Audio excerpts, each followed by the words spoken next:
All right, so we just finished trimming it out. We're actually almost done with this, believe it or not.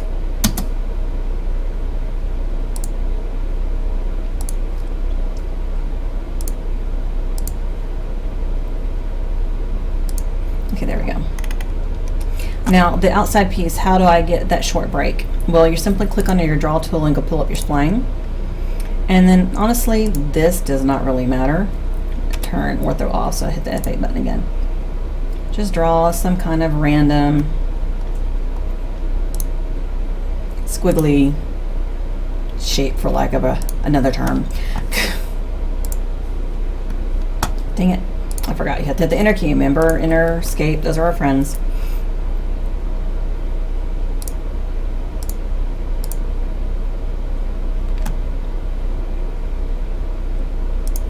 It legitimately does not matter the shape, just so long as there's something there. Let's go ahead and do the other side. Spline. We've got some spline and dodo. Let's see. Okay, sorry, I have my little silly moment for the day. Trim, spacebar. Very good. And very good. All right, now let's do some hatching. So we need to do a hatch here in the middle for steel. And that one's just a regular hatch, so I didn't tell you to make a layer for it. So we're gonna go to hatch, and I'm gonna go find steel. There it is. And I'm gonna pick my mouse and just click the area it needs to go, which should be right in here. Now notice how it's really, really, really big. So let's try a scale of like 12, and let's see what that looks like. And that's actually pretty close, so I'm actually going to change it to scale 24 and see what that looks like. And that looks more realistic, like what it's supposed to, so I'm going to tell it to close the hatch. We're done. All right, let's do the concrete next. So I'm going to go to the concrete layer, and I'm looking for the concrete, and you're going to look for AR conc. I know it sounds weird, but you're looking for ARCONC. It should be up here somewhere. There it is. And then I'm going to select the area where it needs to go. And now notice you can barely see it. That's because the last scale we used was 24. We go back to 1. Now you can see it. And this one want to work. Sometimes 2 may be better. So you may have to kind of play with your scales that you use depending on what it looks like. Yes, I like the 2 better. Oops, I almost forget. Those are not supposed to be visible. Those are supposed to be hidden, because those represent the rebar running through. Because when you're doing concrete and you're doing pier footings and you're doing all that, they need reinforced steel rebar to act as like the bone that holds everything together. I don't know how else to describe that. Okay, and I know it doesn't look right, but if I hit LT scale right now and I change it to like 0.5, come on, LT scale. Let's say 0.1.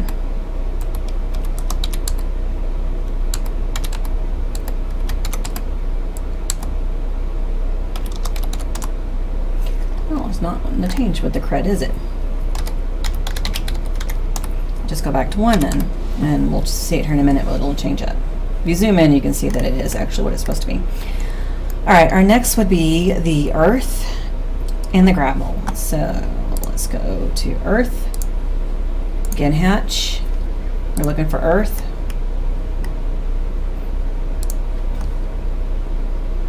Earth goes there. And here. And if it looks weird, so you got to change the scale on it. 12 looks right. Close the hatch. Go to gravel, which is our next one. And so you kind of have to play with your different scales, and you have to look at the drawing and say what looks right, what doesn't look right. You have to be able to use your own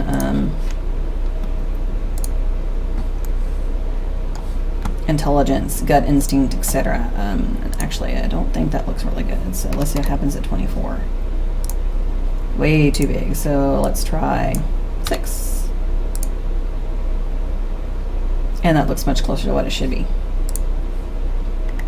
Okay, the last thing I have that I need to do is that I'm going to have to come in here and I'm going to have to dimension the angle. And if I try to dimension it right now, it's going to dimension on top of the hatch mark that we do, right? So we're actually going to erase that hatch mark, and I'm going to put a rectangle, and I'm just going to guess somewhere like right here, because I think that's probably where it's going to end up going. Put that on the hatch layer. There we go. Come back to hatch, and I'm going to just rehatch the area, and you'll see what's happening now. So when I rehatch it, and I go behind that steel again, and it should be active here towards the top because we used it. And it should be in doing our two different things, right? Not always where you think it's going to be. So now it's on the inside there, and 24 is what I used. Looks good, yes. So what it does is it forces it to give me a little opening. And you can move this box if you find that you put it in the wrong size. Maybe it's too big or too small. You can move it just like you would like anything normally. Let's say maybe it needs to come down some more. And notice how the hatch automatically will match up to it. So when we get ready to dimension here in a second, it's going to line up. And it's going to be our friend. Okay, I'm going to get rid of the spline here on the ends because I no longer need them. And the last thing I'm going to think is I need some point of references so that I can do some dimensioning. So let's offset, let's say 12. And remember, this is just point of references for me, because I got to be able to dimension. And to do dimensioning is just a heck of a lot easier if we have some points of references.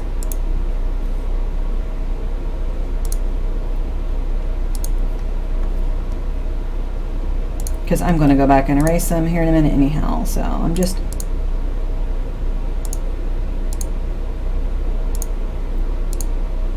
putting some in there for me. Okay, all right, let's go to the layout here, the title block. So now I'm going to change my layer to layer 0 because it won't print. It'll still show, but it won't print the box, if that makes any sense. When I tell this to go to the printer, it won't print the box that I'm fixing to use to put the viewport in here. Layout. Rectangular, rectangular, corner to corner. So just like we've done previously with the others.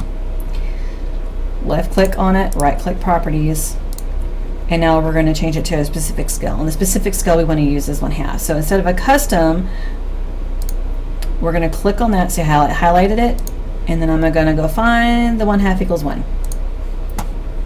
And now that I'm done, escape. And if it's too close one way or another, double left click and pan it over so that everything kind of fits in where you need it to go, and double click to the outside. Now I change my layer to dimension and I start dimensioning. So let's go ahead and do that angular one here in the middle, because we were talking about it just a minute ago, that we need to get it in here, and that's why we put that box. So I look at it and go, okay, well, it's pretty good, but the box is a little big and it needs to come up, right?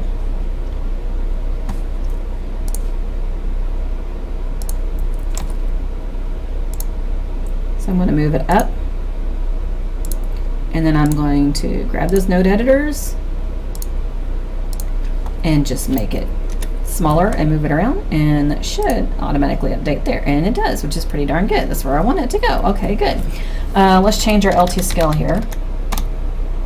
Let's try 0.5 here. Oh, much better. So now you can see the LT scale works out for us. Okay, let's do some linear dimensioning now. We have the first linear dimension, which is from this corner here to here, up. That gives us our 3, and then we have our overall dimension of it. Remember, that's what those temporary lines are there for. They're just so we can keep everything nice and organized and together.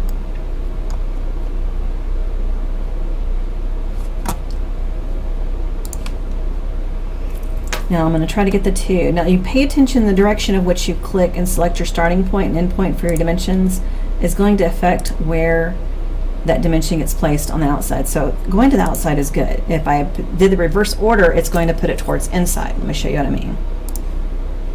So if I select here and then out, there's the 11. Trying to show you what I meant. And what that tells me is I need to do some modifications to my drawing, because I need more room here to be able to see everything. So I actually need to make this side of the hatch shorter.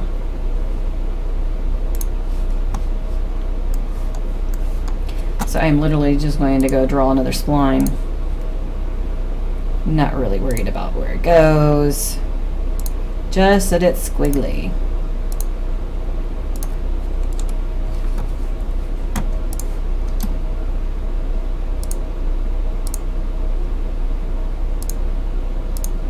See, I was able to trim away that part of it. And now I can erase. Come on, there it goes. Oh, no. Don't want to do that. You should just select this part of it. Nope, no bueno.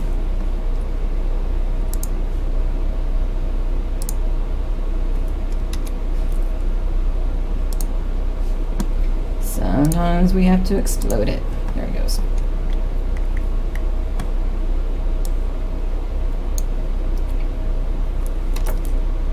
And then erase the parts we want to go away.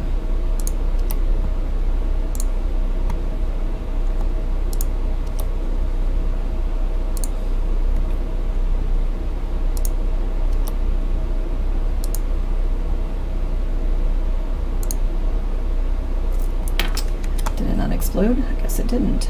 And that would be why it's giving me fits. Yep, it didn't explode.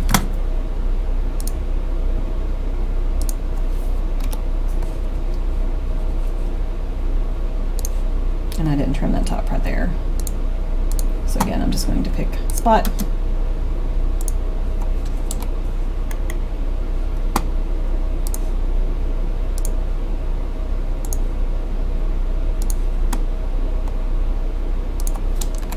And I'll set it 12.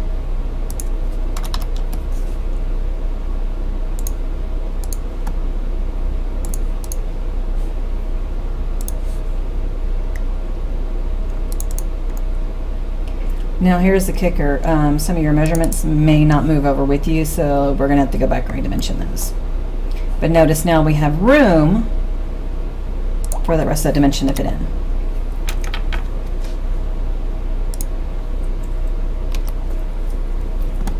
So then it's just a matter of going in and dimensioning it to match the example.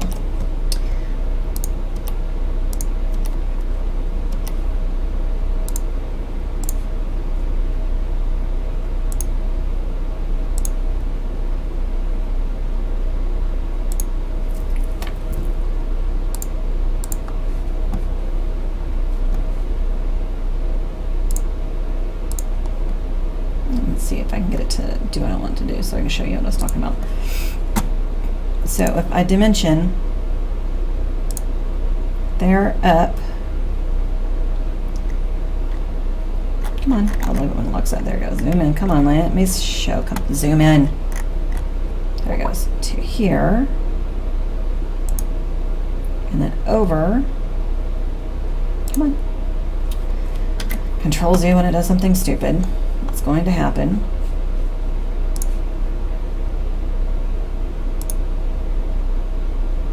There he goes to that. Out. If I pick in the reverse order, the two will go on the other side.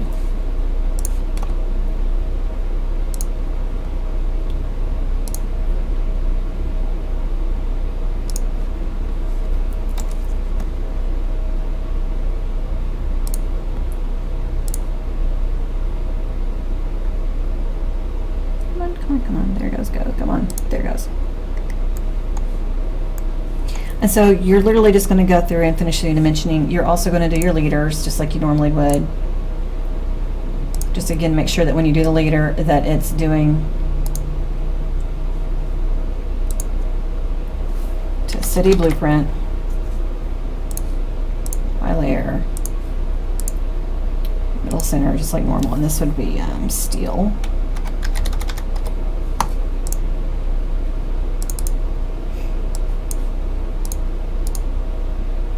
And it should be 4. Whoa, no.